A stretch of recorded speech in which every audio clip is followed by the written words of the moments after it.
Can you talk to us about how much things have changed in the last 15, 20 years? Because a lot of us still may not fully understand how different the task of influencing public opinion is. Yeah, I mean, I'll think back to when I moved to Minnesota as an inaugural executive director at Climate Generation. And I was traveling around rural Minnesota with Will Steger, the founder of the organization, who's a National Geographic Arctic explorer. And we were going to rural churches and drawing 700 to 1,000 people in rural red areas of the state who were coming to hear a talk from a polar explorer, but explicitly about global warming or climate change. And they were drawn in because of Will's adventure stories and going to the Arctic and Antarctic. And it caught the attention of decision makers, conservatives, and everybody on the spectrum. And there was a real, I would say, when I look back, there was a real bipartisan effort to support this transition. Now that's ebbed and flowed,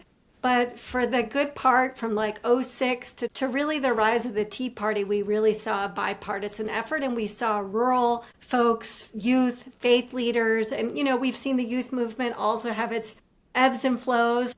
But what I can say looking back is there was a strong bipartisan support at the policymaker level in states and across the country. And with the rise of the Tea Party movement and misinformation, disinformation, and as social media really took hold on being the main medium with which people get their information, that's when the polarization really started to deepen.